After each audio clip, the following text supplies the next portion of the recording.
Thank you. Thank you, everyone. Thank you. Thank you. Thank you so much. Thank you. Thank you, everyone. Thank you. Thank you for being here. Thanks to the New Haven Public Schools for having us and for all the great things you do for public education in this country. Public education. And thank you to our police and fire service and emergency responders. You make us proud. And thank you to Mayor Harp. You know, nobody has fought better and fought longer for an inclusive America than Tony Harp. Thank you for your great leadership. And for the people of New Haven, you know, I came this morning from welcoming a Syrian refugee family to Bridgeport, Connecticut. And a send-off ceremony for some of our American soldiers going off to fight, and then to New Haven on the green for a rally for the ACA. Thank you to New Haven for being at the tip of the spear in fighting this fight. Let me just say, we live in a really unusual time. Who would have predicted just a year ago? And we can laugh or smirk, but it is deadly serious. We are the generation whose finest hour will be to preserve our democracy.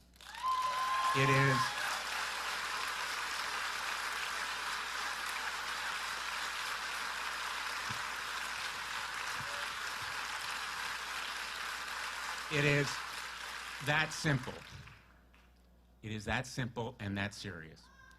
And we're doing it for the young man or young lady who's crying in the background, right?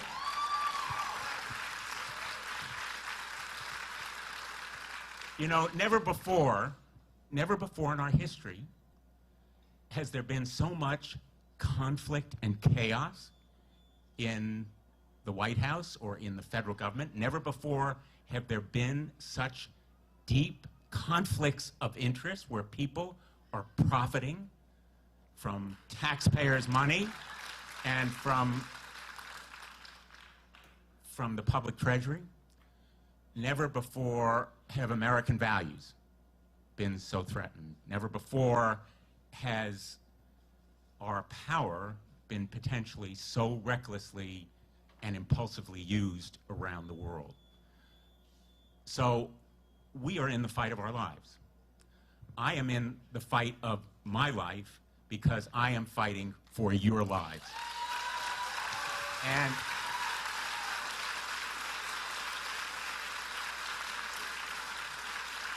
I'm gonna say it now.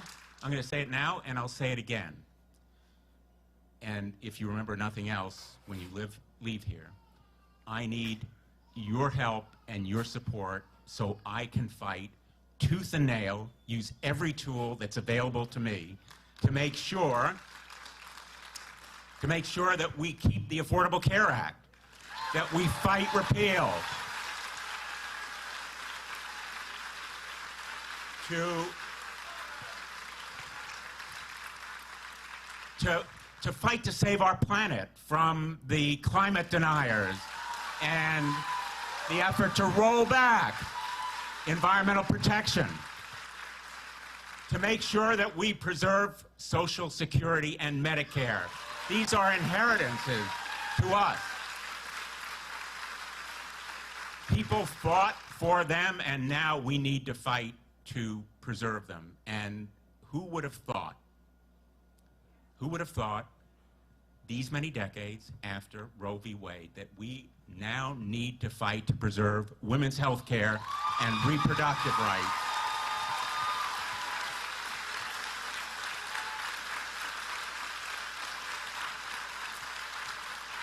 But it's not just about programs or policy. It's about basic democracy.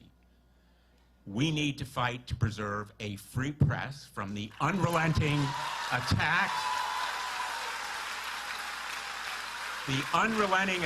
from this administration. And we need to preserve an independent judiciary. An independent judiciary whose judges said no to Donald Trump when he imposed an anti-Muslim ban. What is more, I ask you, what is more antithetical to basic constitutional principles and American values than a ban based on religion? We know in New Haven, because people came here to escape religious persecution. They came here for that foundational freedom of religious practice. What is more antithetical to American values than a ban that says we're going to preserve one religion over another when we determine who can come to our country? I want to say one last thing, and then we're going to open it to, we have a few questions and comments, I see. And by the way, anybody who has comments, please make them. I'll try to answer all the questions. But, you know, my dad came to this country in 1935. He came here to escape persecution in Germany because of his religion. He spoke virtually no English. He had not much more than the shirt on his back, and he knew almost no one. And this great country, by the way, it is a great country. We don't need to make it great again. We can make it greater.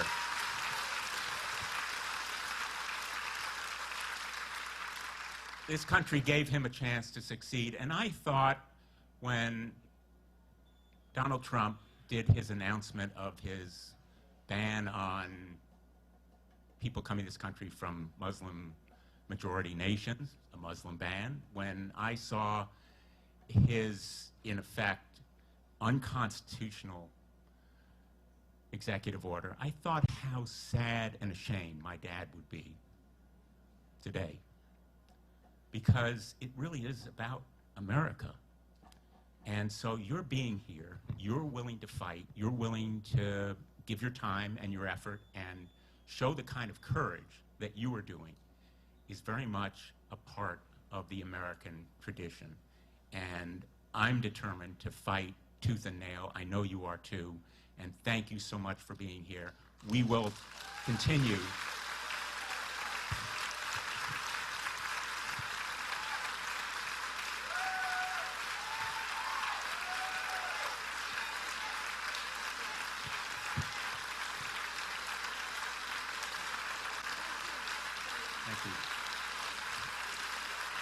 Thank you. Thank you. Thank you. So now we can all go home. First question.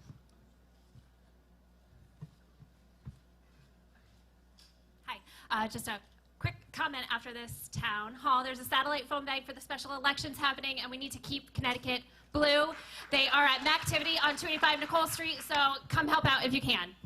Thank Great. you. Sorry. Thank you. So my name is Melinda, and I live in Middletown Together, and I'm part of Action Together Connecticut. Sorry. I know, I'm sorry. Okay. We have a lively crowd. Heckling. My name is Melinda, and I am from Middletown, Connecticut. And my question, first of all, I want to thank you for all the fighting you've done for Connecticut and for the nation. But my question is, with Betsy DeVos as Secretary of Education trying to dismantle the public school system, how can we on a local and state level protect our public schools and our children to ensure that they are still getting a quality education? And before you answer, can we take a quick selfie?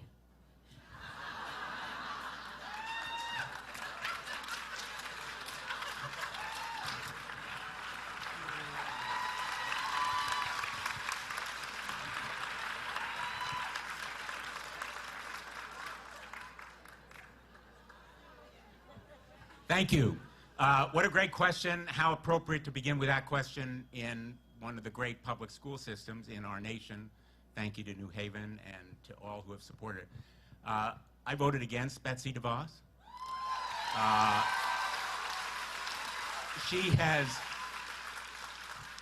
She has stood in favor of privatizing education. She has condemned teachers. She has opposed collective bargaining. She has been on the wrong side of all these issues. And I think the answer to that question, like the answer to so many of your questions, I think today will be, we should act locally. We need to support local education and make sure that you support the teachers of New Haven, the teachers of Middletown, all across Connecticut. What we can do is organize to support them, to make sure that people are aware that most of the financial support, as you know, for local education comes locally, and we need to provide greater fairness in the way we finance public education in our state across municipalities. So work at the state and local level to support education, and come see me in Washington, because I'm going to give Betsy DeVos a hard time if she starts privatizing.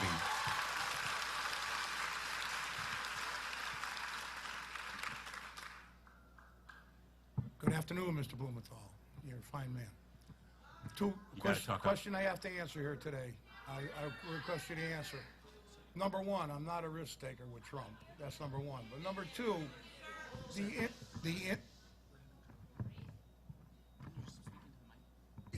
I'm not a risk taker with the Trump people, but I want to tell you this. Why are we doing sanctuary state?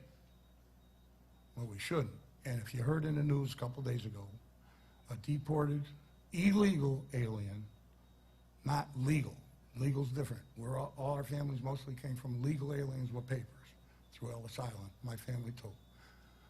Goes out in 2013, gets deported, comes back again, comes in, gets a driver's license, rents a car, kills his wife, and is traveling onward. And we don't intend to do anything about this? Well, good question. Thank you. For anybody who comes into the United States of America and kills people, let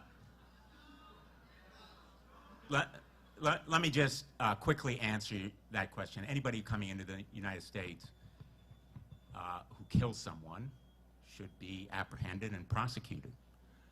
And what we should focus on is prioritizing what the real problems are, not engaging in mass detention and mass arrest, building hugely expensive new prisons to detain people, and walls that cost close to $30 billion. We ought to focus on comprehensive immigration reform so that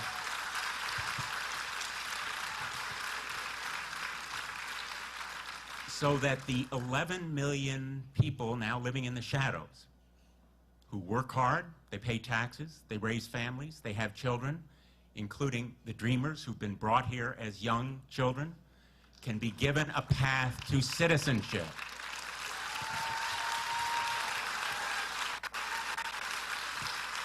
And this is not, you know, I know people say, oh, well, you can never accomplish it. But this is not unrealistic.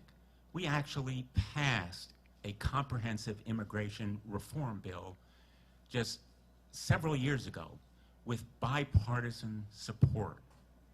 It overwhelmingly passed the Senate of the United States. I helped to draft that bill. I came to the United States Senate.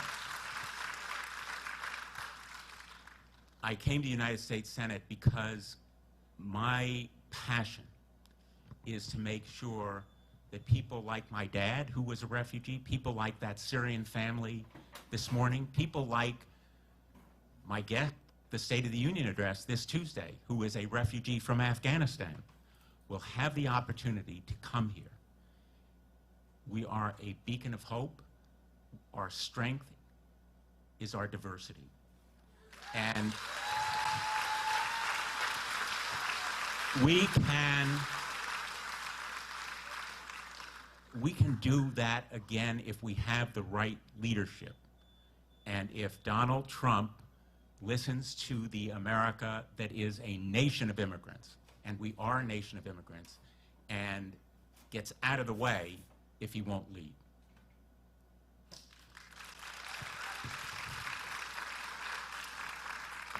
Hello. I'm concerned about Steve Bannon's agenda.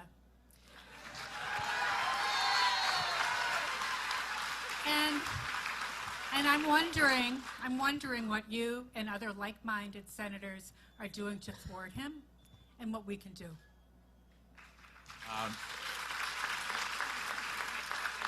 Well, you know, the one who heads the federal government and the principal guy in the White House should be the president, not one of his assistants. Steve Bannon's agenda, as he said just a couple of days ago at the CPAC conference, is to deconstruct the administrative state, in effect to destroy the environmental protections, worker safety, consumer protection, environmental rules, and we could go on. What are we doing? Well, we don't have the power to confirm because he's not a nominee for the cabinet.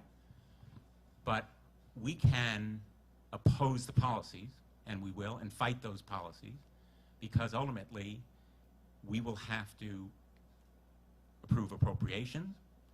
We have the power to vote down new statutes, and we can try to stand in the way of some of the rules and regulations that Steve Bannon or others in the White House or others in this administration.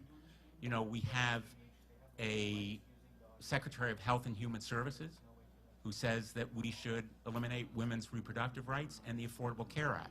We have a Secretary of Education, DeVos, who wants to privatize a lot of public education. We have a new Environmental Protection Administrator who has spent his career trying to stop environmental regulation and rules that protect our water and air from pollution. So it isn't one person. And we need to do everything we can to mobilize and galvanize support from around the country, not only in Connecticut, but all around the country, because I don't think Americans want to deconstruct or destroy America as we know it.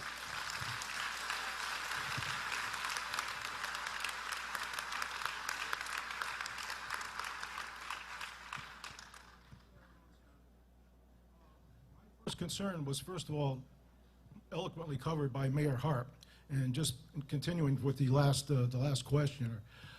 I know you're vigilant in a lot of different ways, but I guess the term that I like to use right now is that will you and your colleagues in Washington be relentless in the pursuit of Donald Trump and Steve Bannon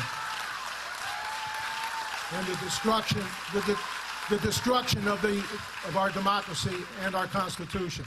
Well, I love that question because I can tell you, a few of you may have been around when I was Attorney General of this state. Nobody ever accused me of being anything other than relentless in that job.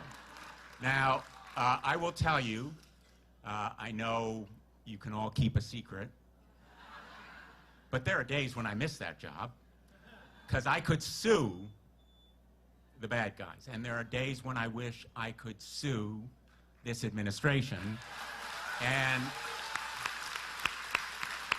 that's why, but this is a serious question.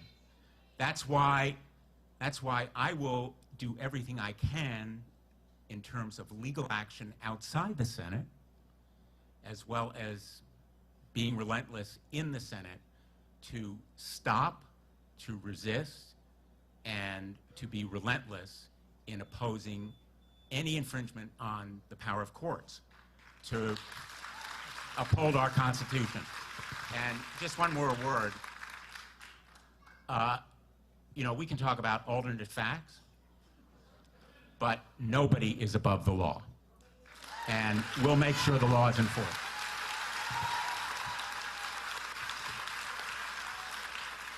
I'm sorry, Senator Blumenthal, I do understand the ground rules, and it was to take one topic at a time, but the one that was covered by the previous one. My other concern was this. I paid for almost 50 years into a system that knew I would have something coming at my retirement age. And now I hear that there's talk of privatizing not only Medicare, but Social Security. Now, if I wanted to choose to privatize my income, I could have done that years ago as my decision. I didn't need Donald Trump to privatize the money that I had coming at retirement age. What is the status, or what is the direction there, please? Thank you very much. Thank you.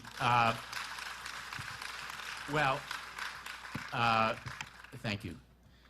You know, we will absolutely oppose, as we did before, because this idea of privatizing Social Security is not a new one. Bush had it. It was defeated. We're going to defeat it again, because we shouldn't play games with people's retirement insurance. This is something you've earned.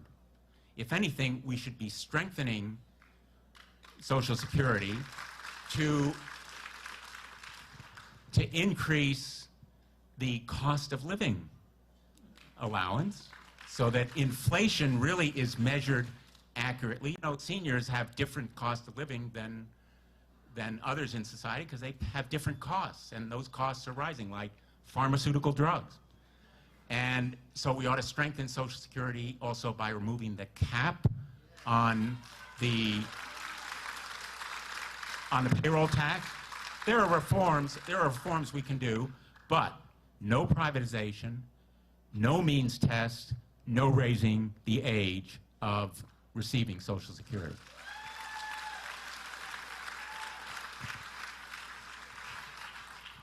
Hello, my name is Ron Benson. I'm from Hamden. My question somewhat piggybacks off the gentleman that just spoke. And it's in reference to the investigations around Trump's taxes. I think it's a lot of illegal things that Trump is doing. And I see on... You think? Oh. Well, let me get to it. I really promised I wouldn't be a smart aleck. I'm going to get thrown out I of could here. be one too, so. I see CNN, Fox, and other news agencies that talk more about the investigations than I do the Democratic Party. So the Democratic Party seems a little weak to me in terms of what they're doing. I see a few Democrats there, but can you answer, where is the Democratic Party in terms of investigations? I want to see Trump get out as quick as possible. I want to see him impeached. So can you tell me about what the Democrats, I mean, we're out here and we're going to keep multiplying. All right, we're going to keep multiplying.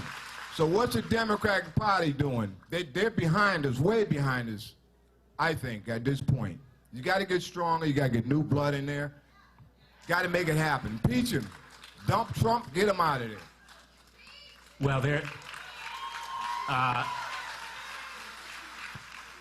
there really two questions, at least two questions there. So let me answer both of them. First of all, this idea of an investigation is not some fantasy.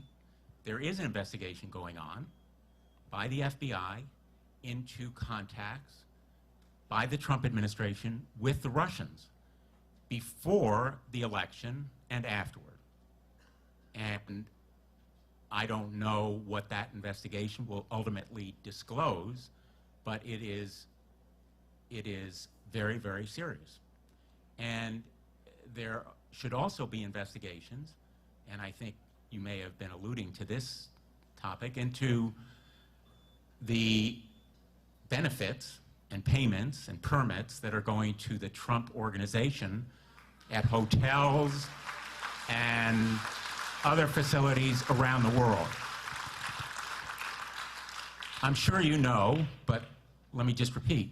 Donald Trump has not sold any of his holdings in the Trump organization. He has not divested himself. He has not created a blind trust. The trust he's created is run by who? His two sons. His two sons who report to him regularly. So all of the benefits, whether it is in Uruguay or Dubai or elsewhere around the world or Russia, that go to him are potentially in violation of the Emoluments Clause of the United States Constitution. And I've called for a special independent counsel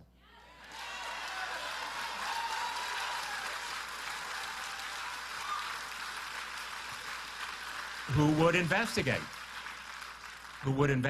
and hold Donald Trump accountable, because nobody is above the law. Now, one of the reasons why I opposed and I voted against Jeff Sessions as Attorney General, and I was the first United States Senator to oppose him, is he refused, when I asked him at the Judiciary Committee hearing, he refused to commit to appoint an independent special counsel. And he is still refusing.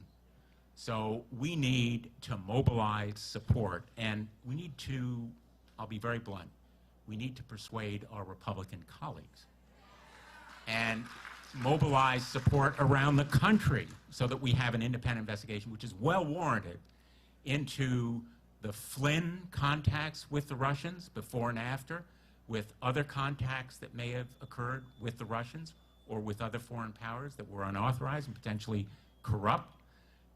This topic is deadly serious, and we need a strong, independent, vigorous investigation.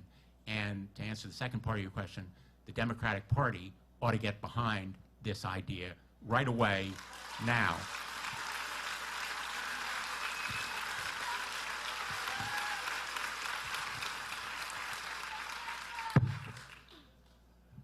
Hello, Senator. My name is Willis Gore. Can you hear me? I can hear you. Okay. Can everyone else hear him? Just shout into the microphone. Hello. I'm concerned about Medicare. I paid into it yearly, and now they send a mail about your name is on it, Senator Dodd's name is on it, saying Medicare Assistance Aid. I paid enough into it. At this point, I shouldn't have to need help from it. So what do I do about that?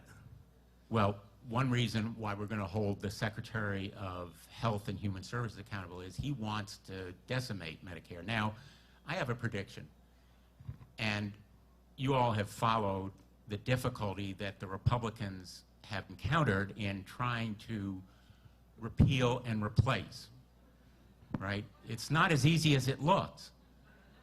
It's kind of like, you know, when they first came out with one of their proposals, kind of like the dog that caught the bus. What do they do now? So if they can't even repair Medicare, if they can't repair the Affordable Care Act, and we can improve the Affordable Care Act, you know, there is no program that can't be improved, but not repeal it. And likewise, Medicare, I think they're going to have, and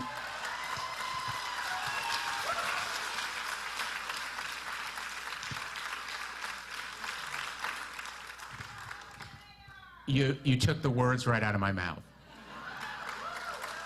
What we should do, what we ought to really do with Medicare is to expand it so that the concept of single payer is nationwide. And rather than talk about reducing or diluting Medicare, and you know, I don't think they're really going to go there, but we ought to improve and expand it so that it is turned into that kind of system, single payer system. Thank you. Thanks for that question.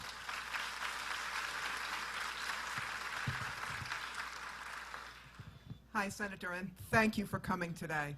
My name is Maggie Quinn. I live in Bethany. The gentleman who preceded me on this side asked most of my question, which was about Mr. Trump's tax returns, about which I've been very concerned. But I'm also concerned about our new Secretary of State and his involvement with oil interests in Russia and the potential for the reduction of sanctions on the Russians as a result.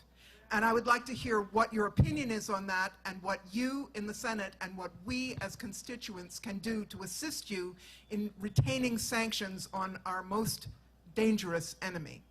Thank you.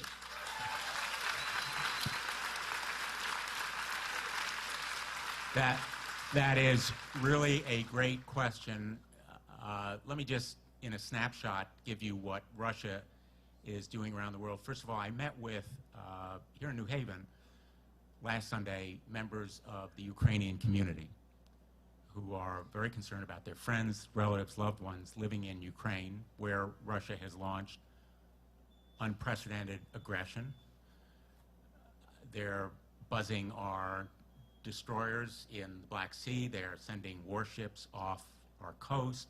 They have deployed missiles that are in violation of 1987 treaty. And so the Russians are testing us. But what I proposed in the wake of the disclosures about their attack on us, on our democratic institutions, is that, in fact, there be heightened sanctions. That bill is bipartisan. I'm working with my Republican colleagues on it. And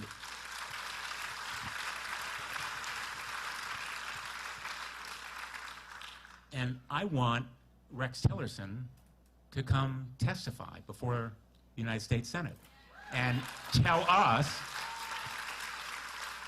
and this is not something that he should do out of beneficence or graciousness, it's his job.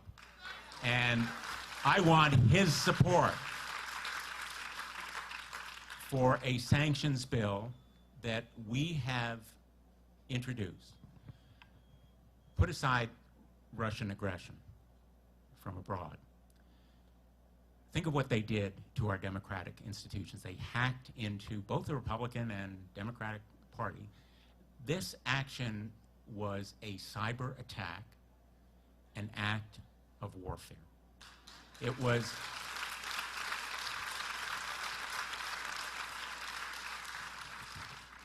an act of cyber warfare, and unfortunately, we don't have yet definitions of what is warfare in that domain.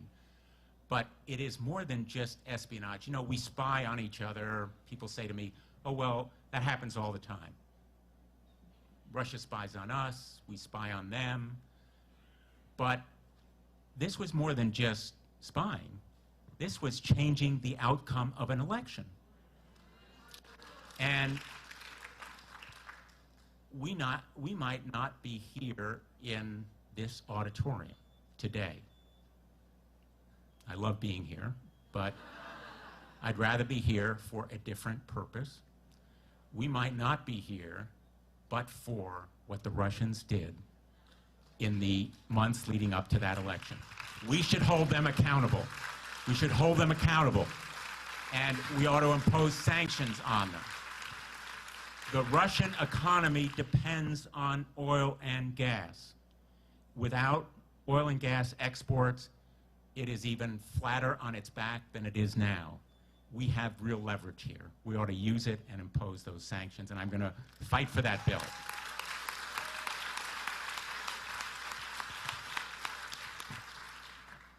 Good afternoon, Senator. I want to thank you for all your hard work. I also want to thank all your staff for their graciousness. Yeah, they've been fantastic on the phones. Thank you, guys. Logan from Columbia.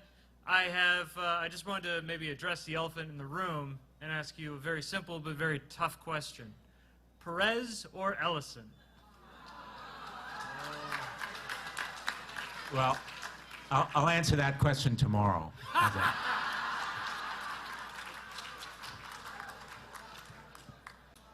You know, I have never met Representative Ellison. I have great respect for him. I know Tom Perez very well. I've worked with him when he was Secretary of Labor. He's a staunch advocate of enforcement of our civil rights laws. He was an Assistant Attorney General of the Civil Rights Division. He was a very steadfast enforcer of labor protections, so I know him well, and I don't know Ellison. If I had a vote, and I don't, I would make it my business to know the others. And so I feel I really don't want to take a position, but I will support, and this goes back to the question that was raised earlier. Thank you for that question. I will support whoever's chair of the DNC and fights for working people and for unity in our party. So we will take back the Senate and the House in 2018, and we will take back the White House in 2020. We need to be united. Thank you.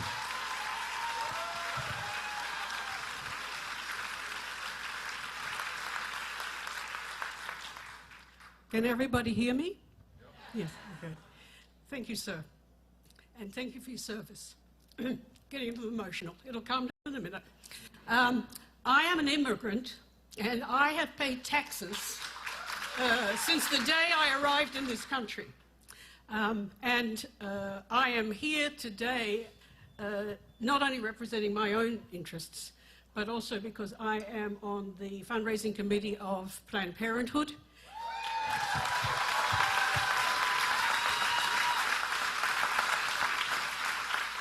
And what is more immediately important to Connecticut, I am a volunteer with Neural Pro-Choice, Connecticut. And they're going to speak about that in a moment. My question is prefaced by a thank you for everything that you've done and said today. Thank you for your service. We trust you, and we know that you are going to do what you are saying. But one of the concerns that I and a lot of other people have is that we don't seem to see a strategic sense of common purpose. We don't seem to see cohesion. We don't seem to see the level of collaboration and united action that we are starting to see in the country with people that... I also have a bit of Italian in me. Okay. People who are organized, self-organizing also. We don't seem to see this within the Democratic Party, within our Democratic...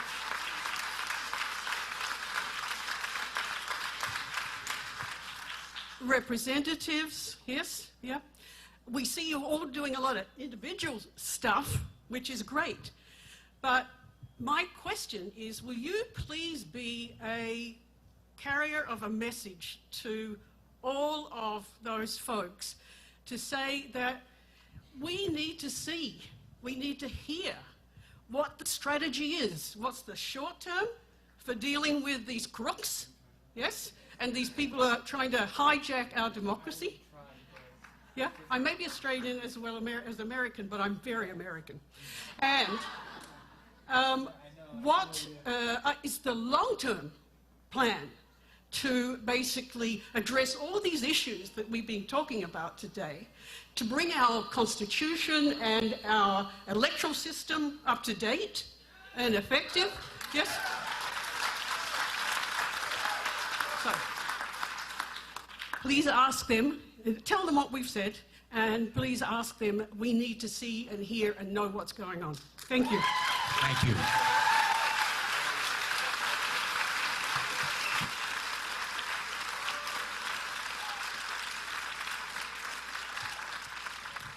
Well, I want you to come down to Washington and talk to some of my colleagues, because you said it a lot better than I can. Aren't you glad that we welcome immigrants in the United States of America? And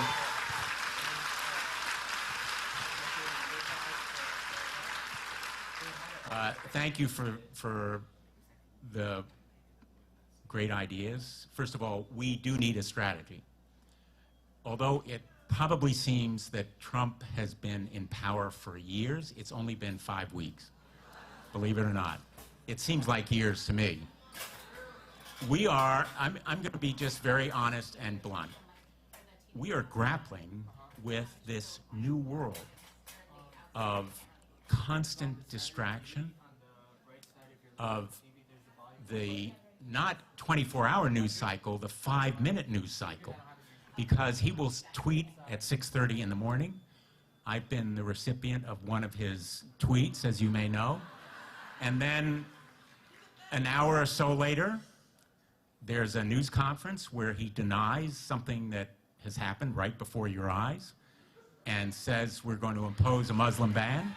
And then a couple of hours later, there's something new. So he is the master of distraction. And you're right that we need to keep our eye on the ball and develop a strategy. And we are coming together, trying to pick our fights. We've picked nominees where we fought them. We're going to pick issues. I've mentioned some of them. Women's health care, the ACA. We're going to just say no. No on principle. We will not talk about it. We're going to say no tax code reforms that provide more giveaways and breaks and subsidies to people who don't need them, like Wall Street hedge fund dealers. We're going to draw some lines in the sand. But part of my reason for coming here today, again, just laying it all out, is I want to know from you what you think is important. There's an old saying that God gave us 2 ears and 1 mouth, so that maybe we would do a little more listening than talking. I don't really think Donald Trump does a lot of listening. But I need to listen, and I come back here, as I have done every weekend, literally every weekend, in my first term and now in my second term. I'm back here every weekend to listen to the people of Connecticut. And I will determine what is our strategy, not my strategy, but our strategy, because we need to come together. And it will take a strategy that's determined not from the top down, not from the so-called leaders. It's going to take DNC chairmen and leaders who are willing to listen and develop it from the bottom up, from the grassroots, from the folks who are willing to go out, knock on doors, make phone calls, do all that is required. You know, if we start taking comments, I apologize, but if we start taking comments for the crowd, as much as I'd like to do it, it's unfair to the folks who are waiting in line. But I'd be glad to talk to you afterward. It really should come from the bottom up. That's really where I think it has to be developed, and it's not going to happen overnight. But we can win against, and this question hasn't been asked yet, but we desperately need campaign finance reform.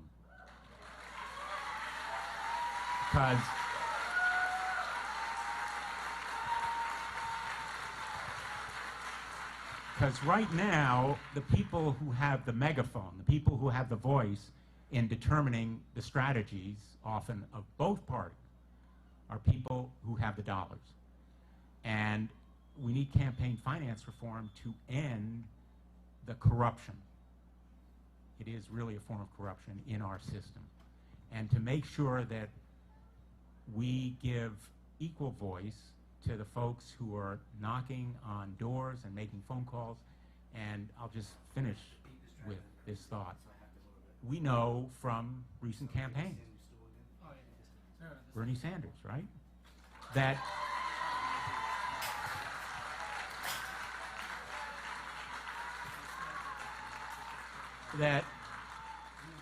bottom-up approach, it can work.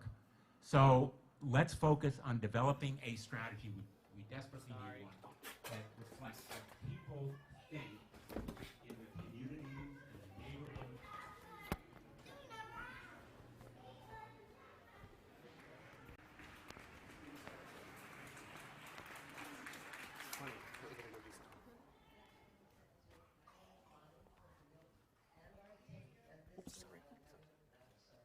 I appreciate and applaud everything that you have done and are doing on a national scale, on the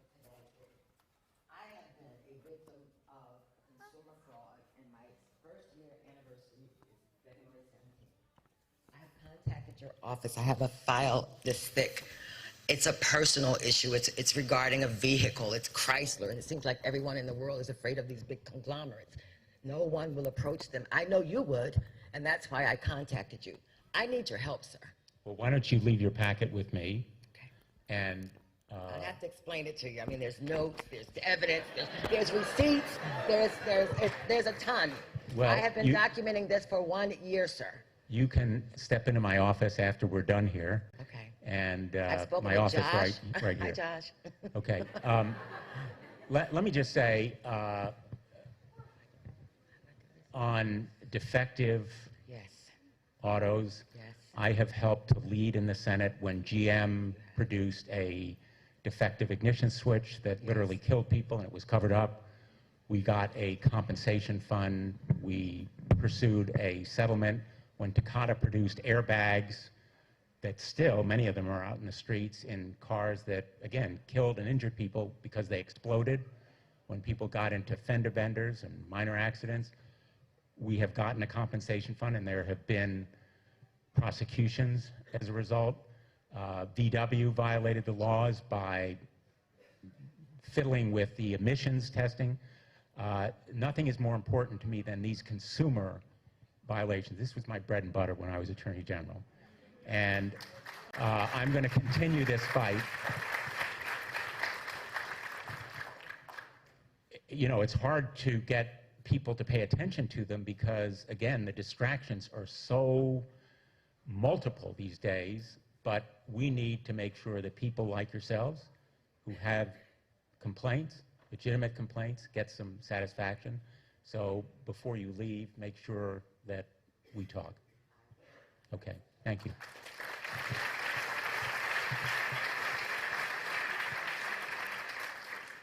Hi, Senator. My name is Abby Mulhern. Thank you for being here. With the changes expected at the EPA under the new administration, what are the best ways for citizen activists to support your work in the Senate and influence corporate America to take responsibility for climate change? Thank you. For climate change. Well, let me begin by thanking the folks who are citizen activists and advocates for environmental protection. I don't know whether we have anyone here. The Environmental Defense Fund, NRDC, all of these organizations are terrific, and there are many more. I apologize for singling them out, but they just come to mind. I worked with them when I was Attorney General in fighting the pollution that was planned for Long Island Sound. You may remember the kinds of liquefied gas terminals that were planned and the pipelines underneath the sound. Environmental activists can get results. Never forget, as Margaret Mead said, a small group of intelligent, committed people can change the world.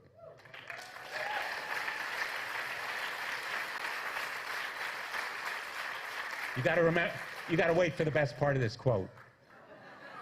Never doubt that they can change the world. It's the only thing that ever has. So, you know, we still do live in a democracy. We may be frustrated sometimes, but you can be an activist. You can support those organizations. You can hold accountable Scott Pruitt, and you can help me by providing information. A lot of the power that we have is the power of information, of revealing something that people want to hide. They want to conceal, whether it's the VW emissions scandal or the ignition switch at GM or the polluter who is running contamination into a stream or waterway. The power of information, and we still have a free press, is incalculable.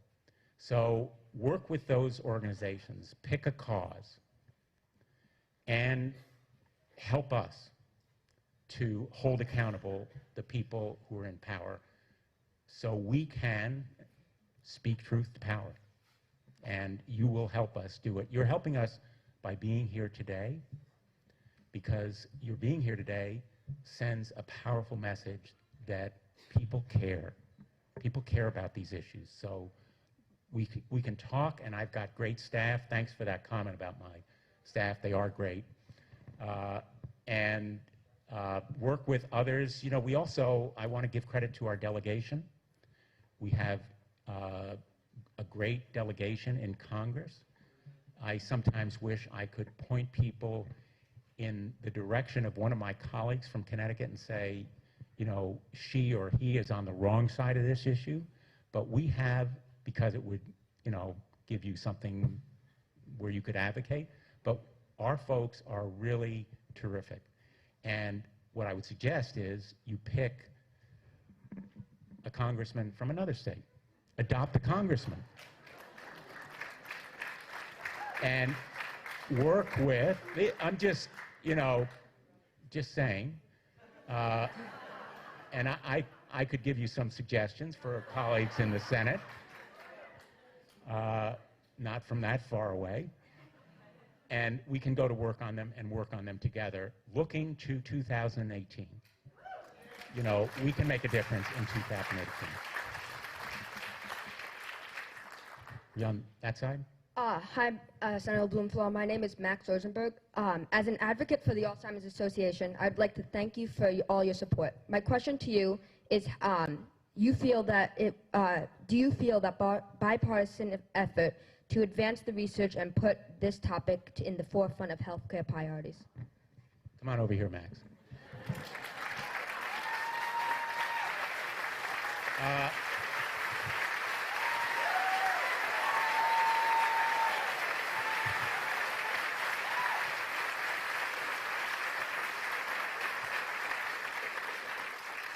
I first met Max at an Alzheimer's walk in Westport, I believe, correct? Norwalk. And we sort of bonded at this walk for Alzheimer's, because he had not only his parents, but his grandmother. Am I remembering correctly? So this is what we need. People getting involved, being engaged. And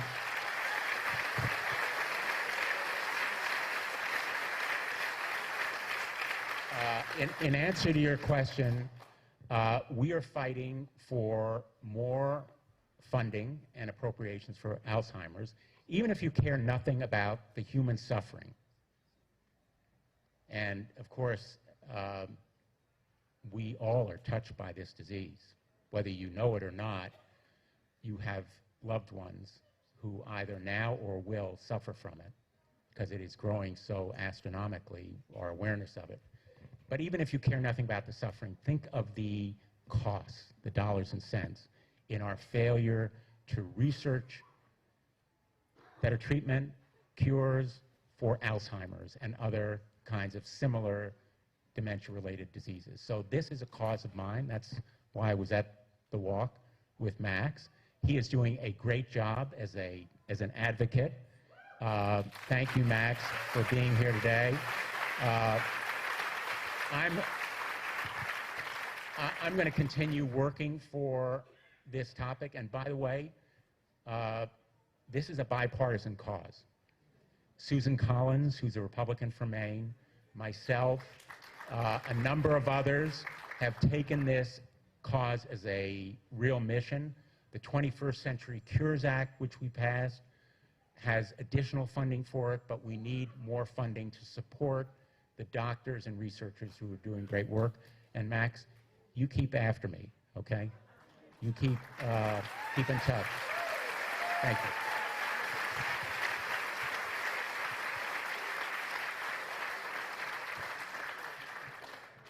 Max has my email.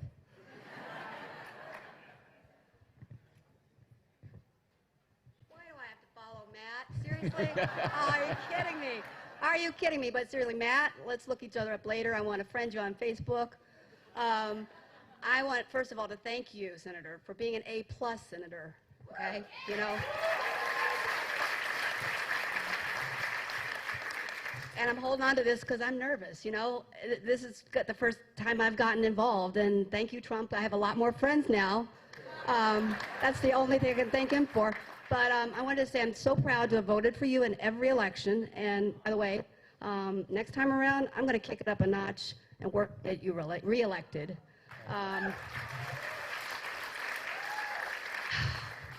I've been following your advice from the January 15th ACA rally in Hartford to use social media. If you go to a rally and you don't video it, it didn't happen.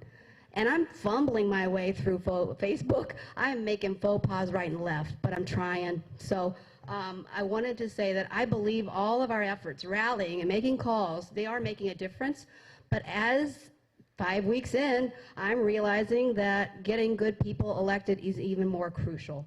I am finding that many people don't know about what is at stake at our special elections Tuesday.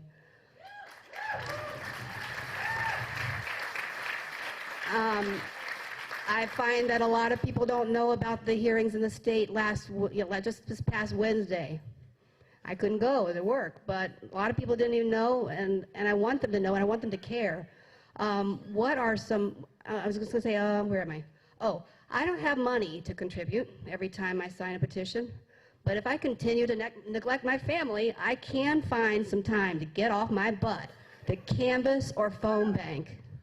And I see all of you here, and I don't know your lives and your challenges, but I swear to God, I think you can too.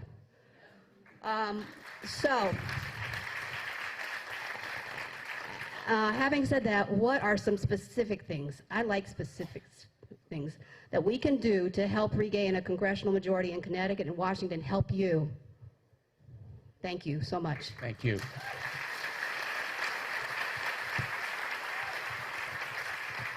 Thank you. Well, the offer of help is music to my ears, and we need you to work in those special elections. We've got good candidates in those special elections. The very first question was about the special election. We should all be aware of it. You know, democracy, as they say, is not a spectator sport. We ought to get involved, and you can be involved in these special elections. We have state election in 2018. We don't know all the candidates yet, but we're going to have state elections in Connecticut. These elections will matter. I hope we'll have another meeting, maybe a year from now, nearer to 2018. I'm not going to be a candidate in 2018. I've got a term that goes beyond then, but we need your help in Connecticut. And as I suggested earlier, you are not forbidden to cross state lines and help candidates in other states. And I know many of you do it. So you can make a difference with your time and energy, because I've attended, you know, I went to the March on Washington, which was unbelievable, with 3 of our 4 children. My wife and I were there with 3 of our 4 children. Our son, second son, is deployed. He's in the Navy, so they didn't give him leave for some reason to come home for it. And I'm very proud of him. I'm proud of his service, as I am my oldest son, who served in the Marine Corps in Afghanistan, and he is out now. And just stream of consciousness thought here, because I don't want to forget it. It's a point that I wanted to make. We should never forget our veterans.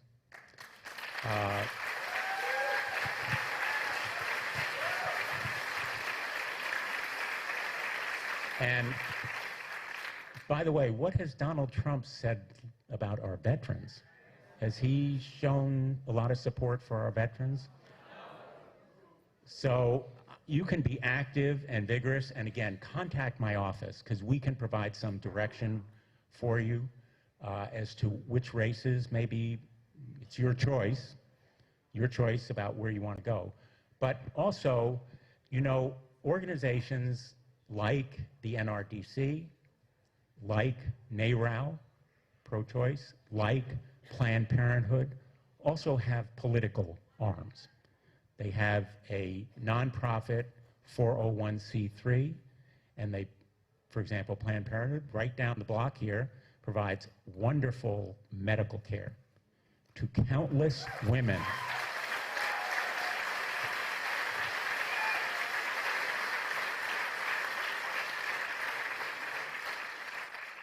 And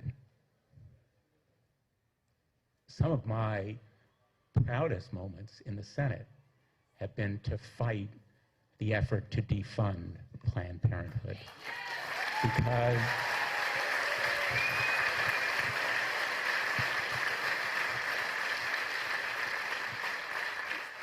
Because organizations like Planned Parenthood and NARAL and all of the organizations that defend the right of privacy and the right to women's health care and reproductive rights are doing work for all of us. They are defending all of our rights. And so you can help them by being an activist, and they can show you races where you can make a difference. And I will just say one last thing. My guess is I may be anticipating a question. I will not support a Supreme Court nominee who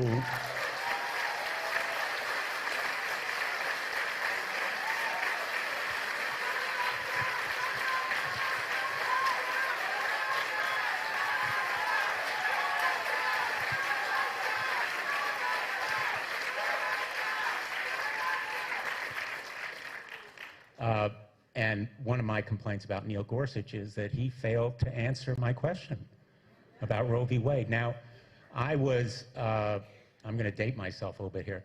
I was a law clerk to Justice Blackmun. Harry Blackmun wrote Roe v. Wade. And I worked for him the year after Roe v. Wade was decided, and I learned early about the efforts to intimidate and harass people who were seeking to exercise their rights, as well as the judges who stood in favor of the rule of law. And when I was Attorney General, I enforced the FACE Act, which protects our clinics so that we can make these rights real. And we should be watching the United States Department of Justice, because the Justice Department has responsibility for protecting this right. And if you want to make a difference, help Planned Parenthood, help enforce the Fourth Amendment, which protects our privacy rights. Work for candidates who will stand strong for women's health care and never waver.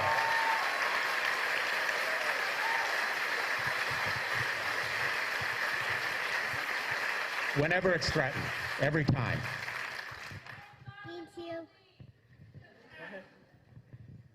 Thank you for saying. He has a little Syrian girl in his class, and we tell him you're helping protect her. Thank you for saving. Thank you for protecting Lulu family.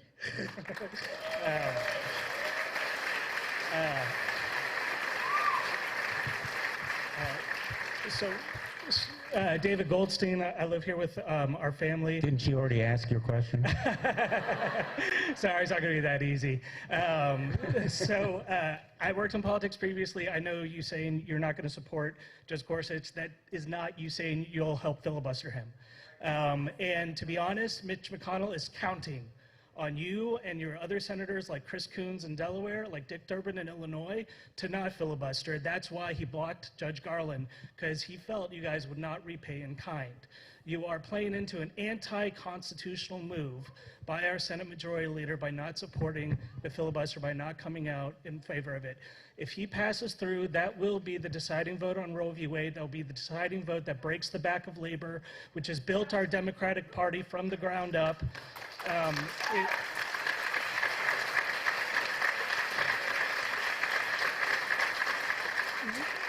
You talk about the tools available to you. The filibuster is available to you and to our other Democratic senators.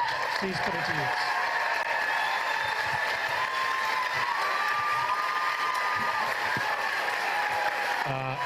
Let me just...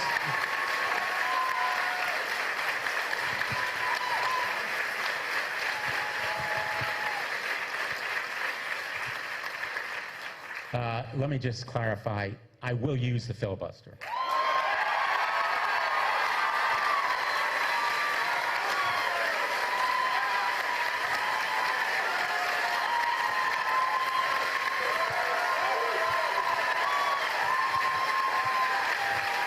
And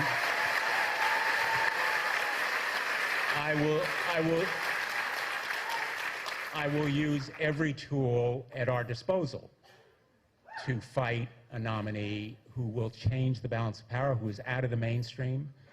I haven't taken a public position on Judge Gorsuch, but remember, the president who nominated him established a set of litmus tests. The nominee has to be pro-life, I'm quoting, pro-life, very pro-Second Amendment, meaning against common sense measures on gun violence, like background checks, for which I have fought relentlessly over many years, and of a conservative bent. So Judge Gorsuch has an obligation to answer those questions, and if he fails to do so, we have to assume, inescapably, that he passes the Trump litmus test. And if that's the case, I will use the filibuster, I will use every tool at my disposal.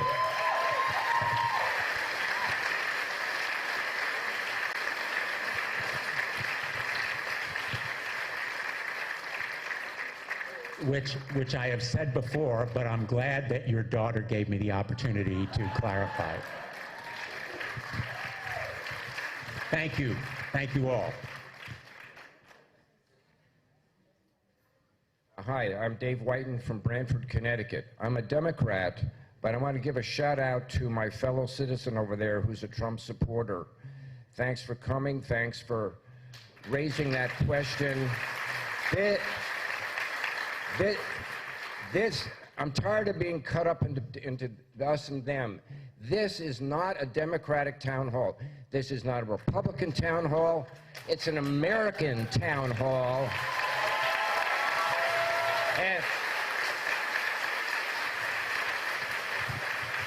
And this is what democracy looks like.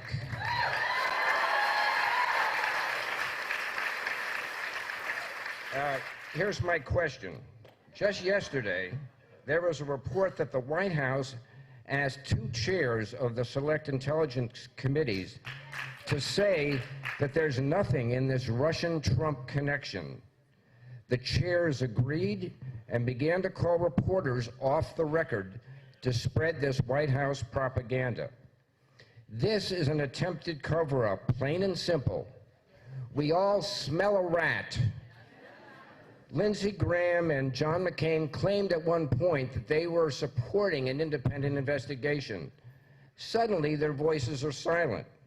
My question is to our senator, can you apply any pressure to these 2 patriots to get a spine and stand up for our democracy?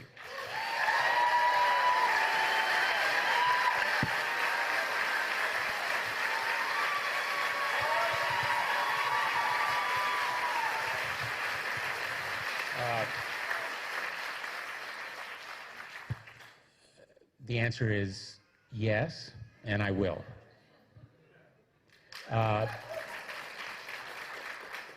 You know, they are patriots. There's no question. John McCain is an extraordinary patriot, and I respect his record of service. Lindsey Graham also has served in our military. We work together. We're on the Armed Services Committee. John McCain is the chairman of the committee. I have traveled with them. I know them. I count them as friends. I believe they want to do the right thing, and I will continue talking to them. In the meantime, there is an investigation, as I said earlier, by the FBI. I think there should be, as I said, an independent counsel. In effect, someone who would be a special prosecutor in the event that criminality is found. but also a congressional investigation, not the Intelligence Committee. Why? The Intelligence Committee does almost everything in secret. The American people deserve to know what happened.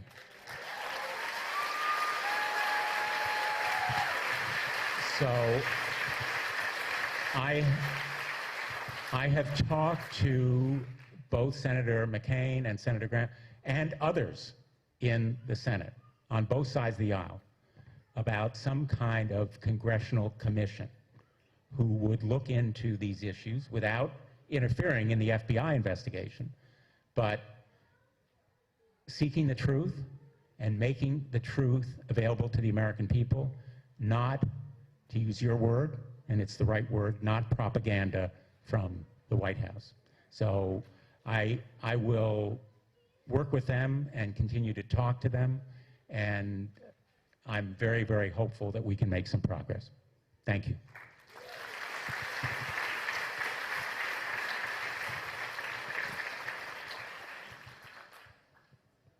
Good afternoon, Senator.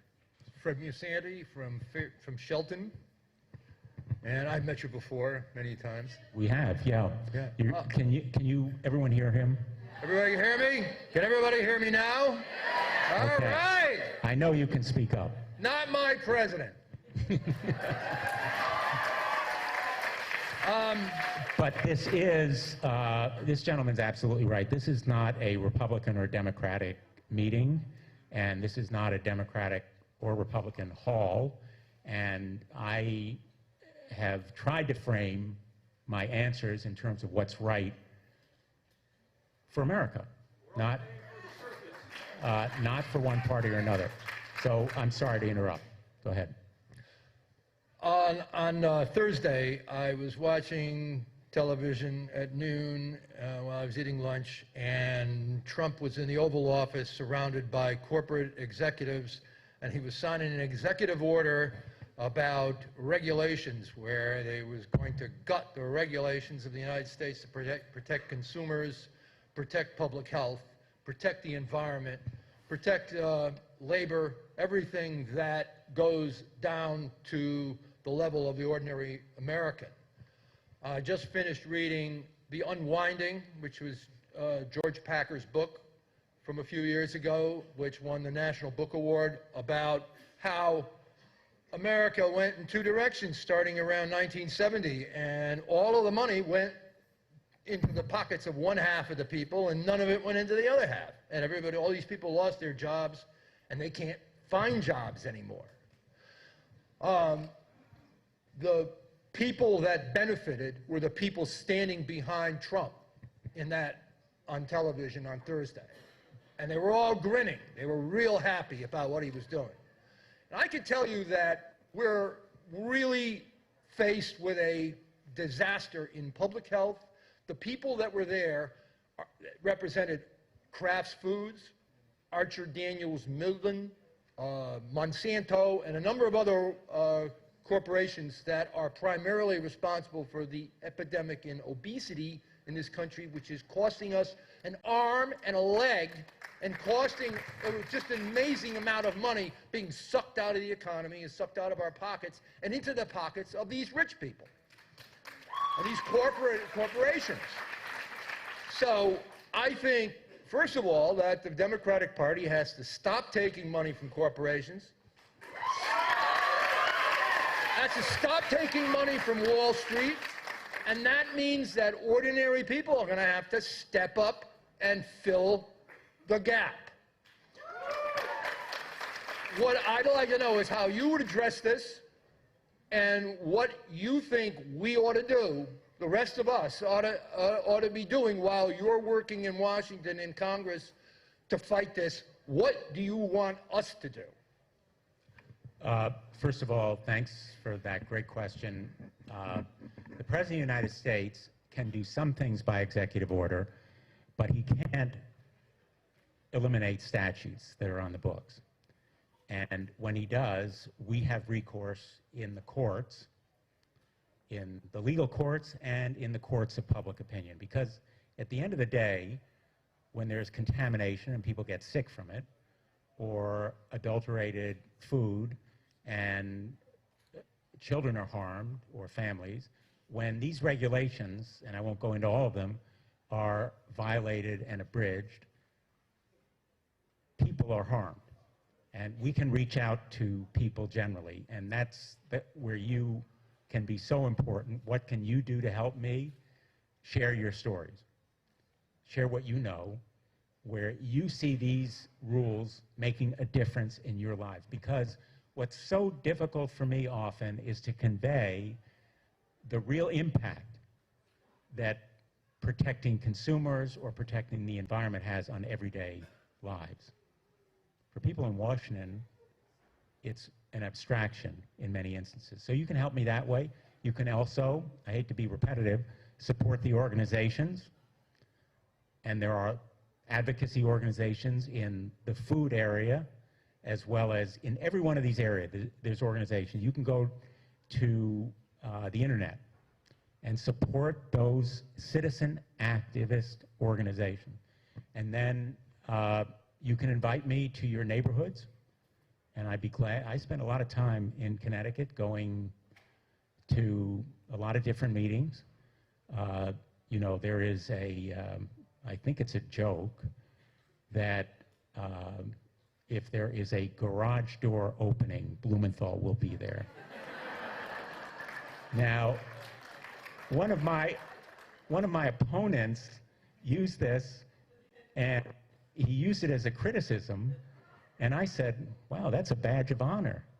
But I want to listen to you about how you're affected individually and what we can do, again, from the grassroots up, because this has to be a movement that begins in your neighborhoods and your communities. And we can use the courts of law, and we can use congressional hearings, and I hope to have some congressional hearings, even if they are hearings that aren't approved by the Republicans. I hope to have some congressional hearings. I guess I shouldn't have used the party, right? Even if they're not approved by the leadership in the Senate, to have some hearings to expose some of what's going on. So we need to use every avenue available, and we need to be creative and inventive. I don't have all the answers as I stand here, but I'm going to be listening to you in what you suggest.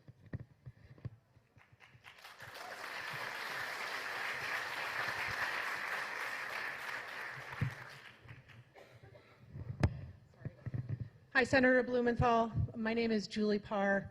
I'm from Woodbridge, Connecticut, and I'm also a part of Action Together. I'm here to ask you about the ACA today. I know you're a supporter. Thank you.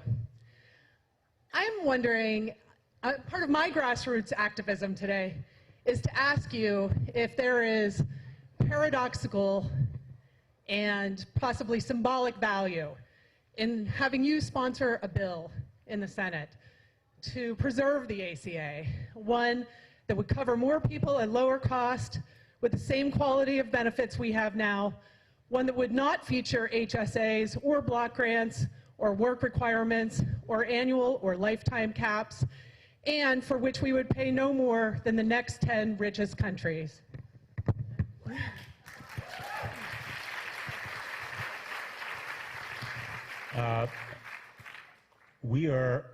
We're putting together a strategy that might include introducing an alternative measure that incorporates many of those principles.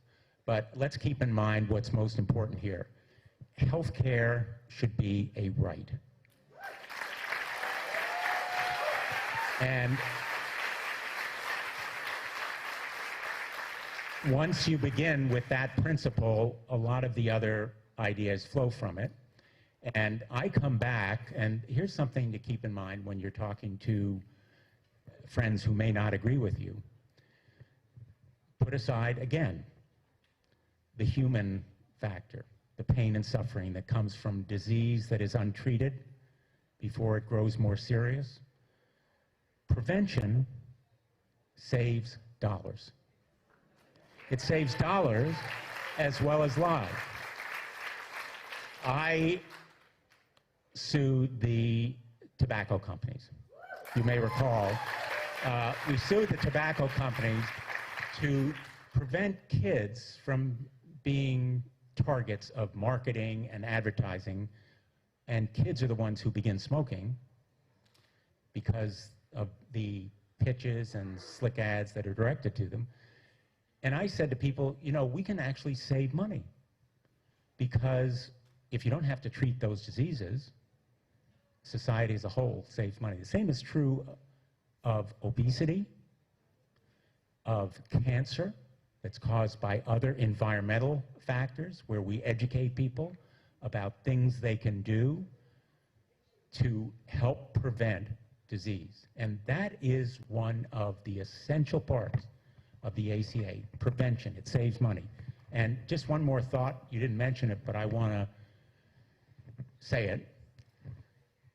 The number of deaths in 2016 as a result of opioid addiction and overdose was 917. In Connecticut, 917 deaths. That's a 25% increase from the previous year. That is an epidemic. It is a public health crisis. For the first time, the federal government is providing funding to states across the country, and Connecticut's one of them, that have been hit hardest by the opioid epidemic. This is, again, a problem that has touched you, even if you don't know it, because unfortunately, people don't always like to admit that a loved one or a relative or a friend has been a victim of the diseases, principally mental health diseases, and addiction is a disease. It is not a moral failing. It is not.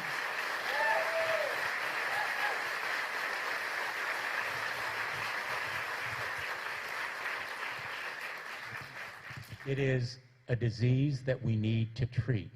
And if we can prevent it, again, we will save lives and we will save dollars. So the Affordable Care Act has a lot of wide-ranging ramifications, and that's why we're thinking about how we can fight this battle best and how we can use the kind of energy that we have in this room. Great energy. Thank you again for being here, to make sure that I keep in mind what's important to you. I think we have time for some Senator, it's 3 o'clock. We have time for a few more questions. I will ask for the individuals who are online to please keep your questions very brief so we can get as many people as possible for the next few minutes. We also have a town hall scheduled for tomorrow at 1 p.m. at CCSU, Central Connecticut State University, at 1 o'clock. So again, please keep your questions very brief. Thank you. What he really means is I should keep my answers shorter.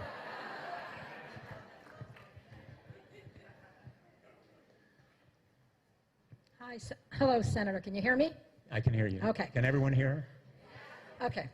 Me and my husband are both on Medicare, okay? And I don't want our Medicare turned into premium support vouchers, okay? But I also want to point out that it's not just senior citizens that are on Medicare. I have a son. He's 32 years old. He's mentally disabled, medically diagnosed as mentally retarded. He has the mental capacity of a 6-year-old. He believes in Santa Claus and the Easter Bunny. I am so worried and angry about what they want to do to my son, who is named after my father, his grandfather, who fought in World War II and fought and lost an eye in battle. Now, you want to take my son and tell him, go get a premium support voucher for your Medicare. And oh, by the way, that Medicaid that you've been getting through the state of Connecticut to offset Medicare, oh, well, we're just going to send some state block grants and let Connecticut worry about it. I'm angry. I'm upset. I want to know what you can do, what we can do, what I can do to stop this insanity. Because the people out there that are all against a woman's right to choose, once the child's here, he or she needs help. My son needs help.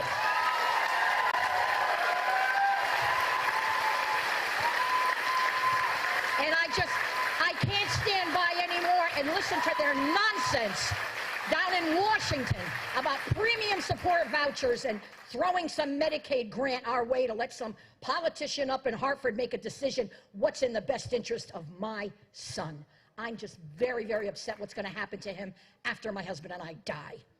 So maybe you can tell me, like, what can I do to stop Well, this? this is partly, and by the way, thank you for being here and thank you for sharing your story. Thank you very, very much.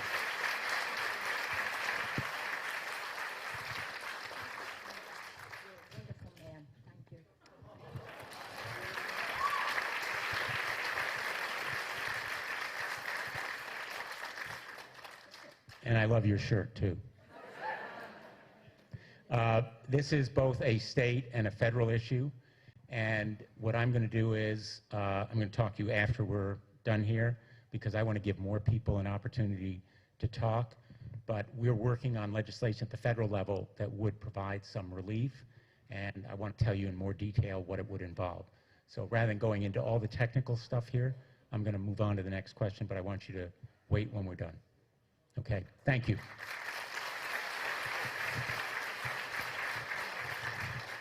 Senator, I believe you know my son, Carl Arizini. You've been on the stage with him before at the Ableist Walk. You've seen him play cello when he was a little tiny boy. Absolutely. And I can't believe that the woman before me was before me, because it's exactly what I'm talking about, the Medicaid issues, the funding for my son. My son is now in an apartment, his own apartment in New Haven.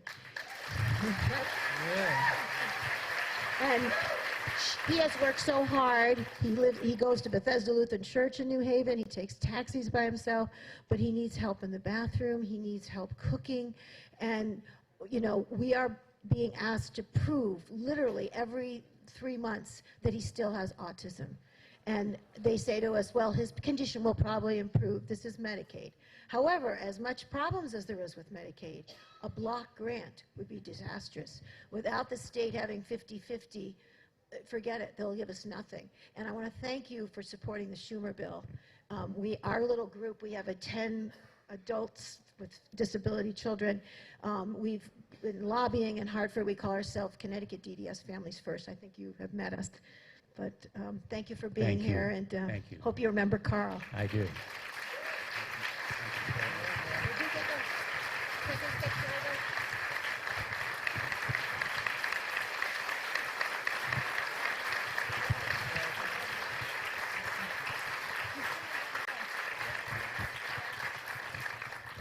Well, block grants would be a disaster. I'm going to fight them and oppose them, and we're also going to try to help eliminate that regular reporting system that you described, because that is simply unnecessary and inappropriate.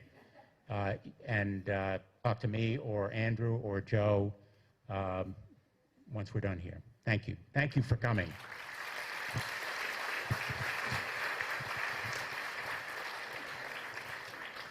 Hi, my name is Sid. I live in Brantford. I think it's small comfort to a lot of us that Comey is heading that investigation into the Russia connection. So I'd like to know ways that you can, that you will, in addition to the filibuster, obstruct things. I know there are procedural things in terms of when the Senate starts and they say, is everyone agreed? And so things that you can do and will do to obstruct. And also, I encourage you to find really creative ways to draw attention to the falsehoods and the real issues. I think that it's going to call for really imaginative, outside-the-box ways to really get people's attention and show them what's going on. Well, another great question. Thank you for all these great questions. We will do everything we can to resist.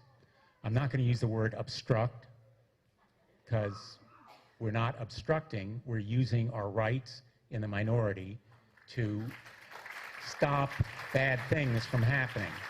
And nobody's mentioned it, but we did actually stop the Secretary of Labor nominee, Puzder.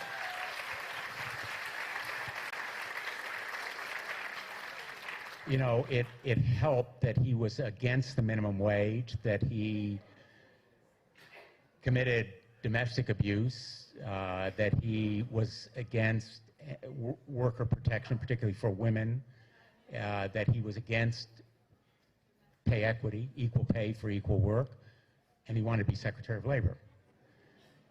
So we did use every right that we had to delay until all the facts came out. And I mention it because it comes back to the point I made earlier. Facts, real facts are important. Information. If you can give us information, get it to us about the nominees, about bills, but I can pledge to you that we will use every tool at our disposal to try to stop bad things from happening and get good things done. Thank you.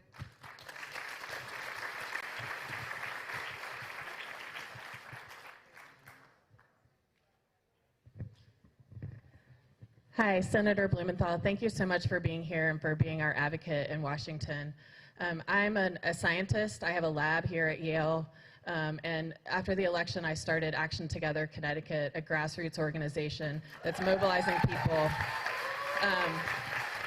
And we're hosting a phone bank for the special election at Activity 285 Nickel Street. Come on over, we'll have snacks. But my question is really about the innovation in the forefront of science that our nation has been since the 60s. When I was in graduate school in the early 90s, the NIH budget was doubled under President Clinton. And that was a time when about 30% of grants were getting funded. Since I have had my lab here at Yale for the last 8 years, the levels are now at 10%. I spend the majority of my time writing grants instead of thinking of creative ideas. And I really see that we are going to have a whole generation of scientists that are going to get lost because of this lack of funding that we have at the national level. And that's not only to speak to the scientists and their careers, but to the innovations that we're going to miss out on because we're going to lose these people that they can't spend time thinking about cures for diseases that affect all of us. And so I really want to know what we can do as a community to really support the increase of the NIH budget. Well,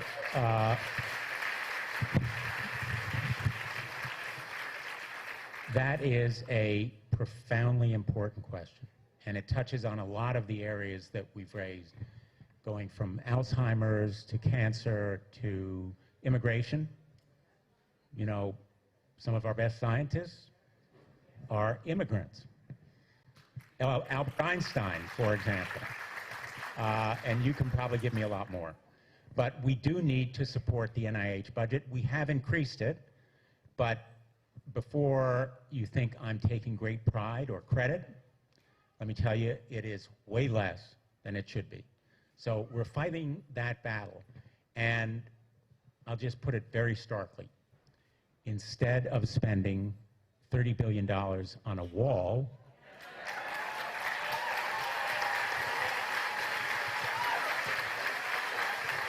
we should be spending it on the NIH budget. The 21st Century Cures Act, which I mentioned earlier, does provide some additional funding in selected areas, but it's a pittance compared to what the need is and what we can really do if we don't have to go through the bureaucratic rigmarole that you described and wasting a lot of time, but also provide more training for the doctors who will cure these diseases and help treat our people who need that kind of service. And, you know, we're fortunate here in Connecticut to have some of the best hospitals, some of the best researchers, some of the best university programs in the whole country. So we have an even greater stake in this issue than many other states. So thank you for that question. I'm going to be, believe me, one of the reasons I am fighting this wall is because it is such a waste of money. One of the reasons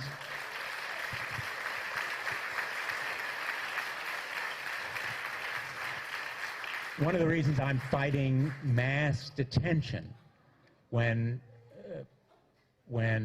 Donald Trump talks about mass arrests, military arrests, remember he used that word, it's not only due process, the Equal Protection Clause, constitutional rights.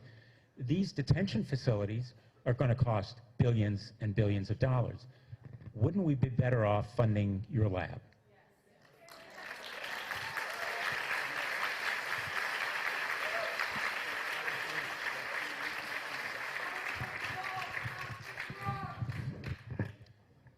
Good afternoon. Good afternoon, Senator.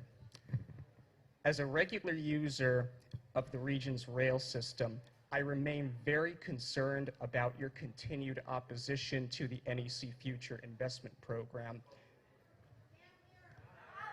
So the NEC Futures Investment Program, for those who don't know, is intended to guide investments to improve passenger rail travel up and down the Northeast for short and long distance riders. I appreciate that the preferred alternative, especially the segment between New Haven and Providence calling for a new line along the 95, has aroused opposition, and that outreach has been imperfect. But the fact remains that these improvements have been called for decades, and I have not heard you articulate any alternative solutions like a new segment between Hartford and Providence using the existing tracks down to New Haven. So the sum is that you have done a good job of expressing what you're against on NEC Future. What are you for? Great question. Thank you. I was hoping someone would ask about rail and infrastructure, and let me deal first very directly with the NEC. NEC stands for Northeast Corridor, and it involves the Federal Railway Administration. I'm on the Commerce, Science, and Transportation Committee. I've taken the lead in trying to get more money for infrastructure, most particularly rail, and for the first time, the very first time, we actually have money in the last Surface Transportation Authorization Bill, it's called the FAST Act, for rail. Believe it or not, in this country, we never had authorization for rail in surface transportation. So I am very strongly in favor of the Northeast Corridor Plan, including high-speed rail from New Haven to Hartford. I'm in favor of high-speed rail, the plan that's being built right now. It'll be done in 2018. I've been a strong supporter and advocate of it. I am also a strong supporter of improvements that need to be made between New Haven and Providence. I have opposed a so-called bypass or rerouting through Old Lyme and Saybrook that would involve destroying environmental quality because of the wetlands, destroying historic sites and landmarks, and other cultural values. And just so we're talking about dollars and cents here too, it would cost probably close to $100 billion, just that part of it, which we can't afford. I'm for affordable means, and there are affordable means, and I will tell you right now, I would favor them, of using the existing routes, straightening them, putting rail crossings there to protect the public, rather than either tunneling through those areas of our state or literally destroying cultural, environmental, historic values in that area. I think there are ways to do it, and the experts, the engineers, the scientists tell me there are ways to do it without sacrificing those important values. And I agree with you. We can't just be against things. You have to be for things. But they have to be affordable. They have to preserve our environment, the wetlands and marshlands along the shore in those areas where that train track would do great damage. We can't just tunnel underneath towns at inordinate expense and with destruction, and we can't run through downtown Old Lyme and destroy homes that have been there since the 1800s. So let's work together. Let's work together on the Northeast Corridor route, and maybe on the route that you described, going through Hartford and then over to Providence. I am happy to consider alternatives. So thank you for that question.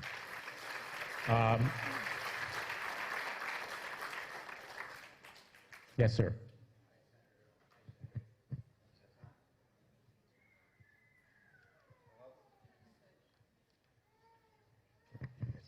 Hello, Senator. I'm Dave Koch from Hamden, Connecticut, and you know I've been down to D.C. to see you through the American Cancer Society Cancer Action Network. I'm here today for the Affordable Care Act and for all cancer and survivors. My question is, cancer patients and survivors need coverage that is available to people with pre-existing conditions, adequate to cover their treatment and follow-up care, and affordable. Will you oppose any bill that does not keep the patient protections and ensures that coverage is affordable and adequate?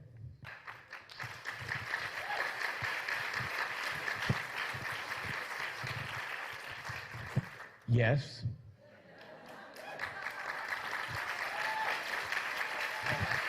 I have to say, he's been our champion for Yes, I will oppose. You know, I have a personal connection to this pre-existing condition idea. When I was Attorney General, I actually took action against the insurance companies that tried to use this clause to deny people coverage. I will never forget one case sticks in my mind. A young woman who had a brain tumor, and she needed surgery for the brain tumor. And the insurance company said, no, we're not going to cover it. Why? Because she had headaches before she bought the policy. Well, you know, you don't have headaches 5 years before you have a brain tumor. This was not a pre-existing condition, but for years and years, the insurance companies used those clauses abusively.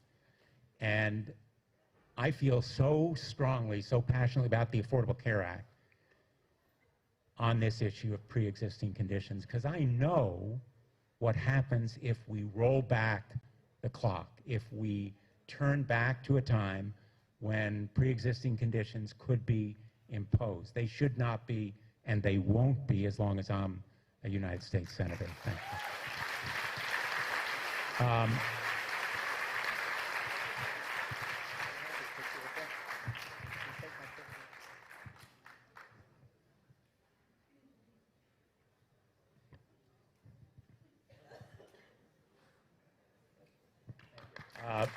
Thank you. Great to see you. For people who have questions, if you have written questions, if you could give them to the folks who were Joe and others who are around here, and I will answer you. And I apologize, I'm told we're going to get thrown out of here.